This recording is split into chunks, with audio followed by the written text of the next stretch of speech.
IAS institute నిర్వహిస్తున్న all India scholarship exam pass అవ్వండి. 2 years ఫీజులో 50% మాత్రమే పే చేయండి. ప్రజాప్రతినిధి అంటే ప్రజా రక్షకుడు అని చాటిన బండి సంజయ్. లారీ టైర్ కింద చిక్కుకున్న యువతిని దగ్గరుండి సహాయక చర్యలు చేపట్టిన బండి సంజయ్ తన కాన్వాయ్ లో హాస్పిటల్ కి పంపిన కేంద్ర మంత్రి. హుజురాబాద్ నియోజకవర్గం సింగాపుర సమీపంలో ఘటన.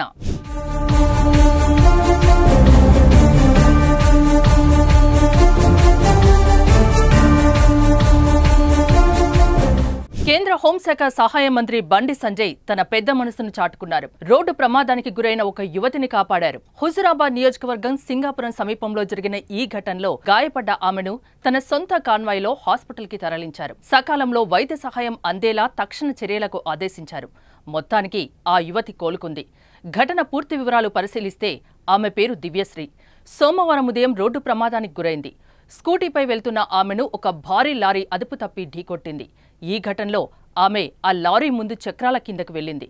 ఎడమ టైర్ కింద పడింది. ఆ విషయాన్ని గమనించిన వెంటనే లారీ డ్రైవర్ సడన్ బ్రేక్ వేశాడు. ఈ ఘటనలో ఆమె తల వెంట్రుకలు చక్రాల్లో చిక్కుకున్నాయి.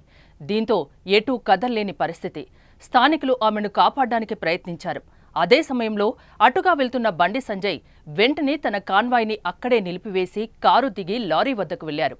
టైర్ కిందకి వంగి ఆమె పరిస్థితిని గమనించారు.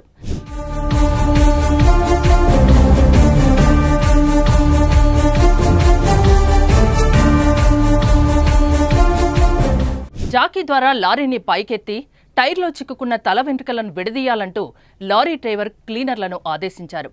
తీవ్ర భయాందోళనకు గురైన ఆ యువతికి ధైర్యం చెప్పారు. సురక్షితంగా కాపాడుతానంటూ భరోసా ఇచ్చారు. సహాయక చర్యలు దగ్గరుండి పర్యవేక్షించారు. ఆమె సురక్షితంగా బయటకు వచ్చే వరకు అక్కడే ఉన్నారు. ఈ ఘటనతో ట్రాఫిక్ స్తంభించిపోయింది. ఆ అమ్మాయి బయటకు వచ్చాక బండి సంజయ్ స్వయంగా ట్రాఫిక్ను క్లియర్ చేశారు. దివ్యశ్రీని తన కాన్వాయ్లో హాస్పిటల్కు పంపించి సకాలంలో చికిత్స అందించడంతో బాధితురాలు కోలుకుంది. బండి సంజయ్ చూపిన చొరవకు స్థానికులు హర్షం వ్యక్తం చేశారు.